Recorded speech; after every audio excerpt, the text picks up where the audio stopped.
I'm joined now by 2024 FEL Sports Car Championship Canada TCR class champion Richard Boake to talk about what was an up and down 2024 season, winning the championship.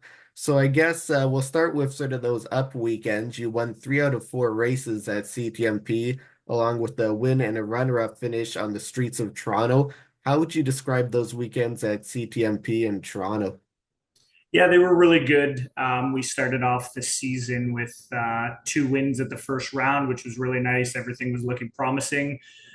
Toronto wasn't as easy as it looked like on paper. Winning a runner-up sounds fantastic, but if you saw where we were at about noon on Friday, practice day down at the Honda Indy, it wasn't looking so good. We got into a crash and ended up having to resort to our backup car, which hadn't been on track in a few years. But we ended up coming from last to first on Saturday and then last to second on Sunday. So we were able to turn it into valuable championship points, but it was not an easy weekend by any means. Yeah, I'd forgotten about that one myself. I guess something that sort of gets lost in the final that doesn't show on the stat sheet, but definitely a big weekend there. Meanwhile, I guess for Calabogie Motorsports Park and GP3R, you seem to struggle there a little bit more. Finishes a fifth and third at Calabogie, eighth and fifth at GP3R. What was the biggest challenge with those two events? So Calabogie, things were actually going really good in the final practice right before qualifying. We were like 1.2 seconds clear of the field in the dry. Calabogie's a very, very technical track. 28 corners. A lot of drivers had been there testing all week. We had not. We kind of, we don't really have the budget to do all that. So we just show up and, we give it our best. Things were looking really good in the dry. It started raining for qualifying, and there was rain in the forecast the whole weekend. A substantial amount of rain poured basically, and we had some issues in the rain. We missed the setup in qualifying. I think we ended up qualifying like fifth, and then went to roll out for the race, and our wiper blade or our wiper motor decided it was going to take a nap during the race, so we had no wipers, couldn't really see. So we did the best. We just tried to salvage points on that weekend. And then GP3R, we still hadn't returned to the Gen 2 race car. So we were still there in the Gen 1. And GP3R is very hard on brakes. There's a lot of hard braking zones and it's very hot. So we ended up, we were leading both days.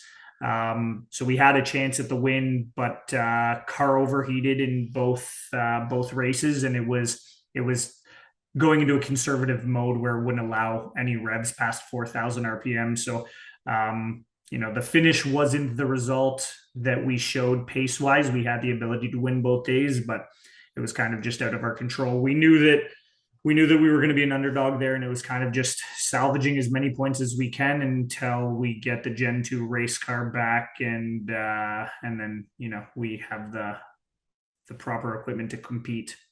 And then I guess after that, you were able, as we talked about earlier, to finish the season strong at CTMP and clinch that championship in what was seemed to be the closest battle of the FEL classes. Went right down to the wire for that TCR championship with teenage rookie Anthony Martella, who's a close family friend of yours. So I guess how was that like racing against Anthony and some of the other competitors throughout the season?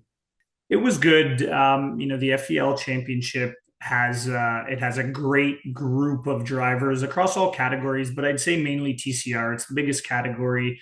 A lot of really good drivers, and we race each other week in and week out. There's a lot of respect shown there, so it's always fun to compete with this group of people. Obviously, with Anthony, it was super special for me. I put Anthony in his first go kart, I guess, in 2020. So watching him as, an 11-year-old competing for the first time and telling me he had dreams of becoming a race car driver and, coming and watching my races, to fast forward 4 years later. And now we're racing against each other and, going back and forth for that top spot.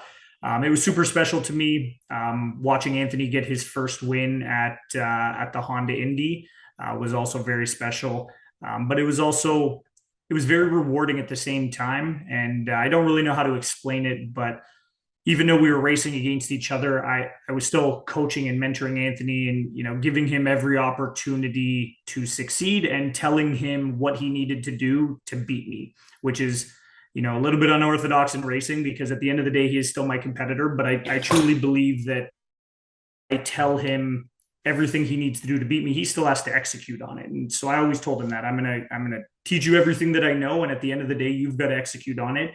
And Toronto, he executed on it, and he beat me. And the last round at CTMP, same thing. On Saturday, I was able to edge him out a little bit, just experience. And then we had a really good chat Saturday night, and I said, "Listen, this is what you need to do on Sunday if you want to win." And we went through start of the race all the way through managing tires so that you have something at the end, especially if a caution comes out. And Anthony, he did everything that I said. And, I mounted my best attack on him as I could, but I didn't have enough. And, he got the win. It was great. Yeah, that's definitely an interesting dynamic there. Trying to win your first championship while also trying to help someone else along who could beat you in that quest. But ultimately, you did go on to win that first championship in your third full season here in the TCR class. So, how did it feel to get that achievement? Yeah, I felt really good. It was, I guess, kind of our second real full season. The first year we ran the Gen 1 car against the newer Gen 2s, and we didn't have a budget to do the full season. So we ended up sitting out on, I believe it might have just been Calabogie, but we had some good success and we were really fast. We were able to get a win at Toronto Indy. Then last year was our first season with the Gen 2, which we finished runner up. Dean was lights out all weekend, and we had a couple mechanicals throughout the year, which you can't have if you want to fight for a championship. So we were able to score 9 podiums out of 12 races last year, but the 3 that we didn't were DNFs that kind of kept us out of contention. So this year was super important for us to cross the T's, dot the I's, and make sure that we did everything perfectly so we could bring home that championship. And it was looking great at round 1. And then Toronto Indy, things took a turn and it looked like it wasn't going to happen. And we just, put our heads down, did what we knew we had to do. And we were fortunate enough to come out on top. So for this championship as well, as you mentioned, finished runner-up last year. What were the biggest keys to that sort of increased success to be able to win it all this year? Yeah, it was definitely consistency. Like we had some difficult results. We had some weekends where we definitely could have got more points out of the weekend, but we didn't have any DNFs. We didn't have any mechanicals that basically sidelined us. And the reality is if you look at the points this year, I think it was around a 30-point spread. So one DNF would have been the deciding factor of whether or not we got it. So consistency was really good. The guys were lights out. The amount of all-nighters that they put in this year to get us the results that we got, I can't thank them enough. And I'm just happy that it all worked out in our favor, and we were able to finally get that championship. And while it's still early on here, what are your plans sort of looking like at the moment heading into next season? Honestly, we haven't talked too much about it. The race season is it's so long, it's super stressful. There's tons of things going on, so we're kind of just taking a little bit of a break, just recharge, and then we usually start discussing what we think our plans are going to be before the new year, obviously, so that we can get everything set. So we're not 100% sure. We'd love to be back in the championship again for 2025 to defend the title. So we're always trying to raise money for sponsorship, and if we get the opportunity, I'm sure we'll have the car on the grid ready to go. All right, Richard Boake, 2024 champion in the FEL SCCC TCR class. Thank you for speaking with me. No problem. Thanks for having me.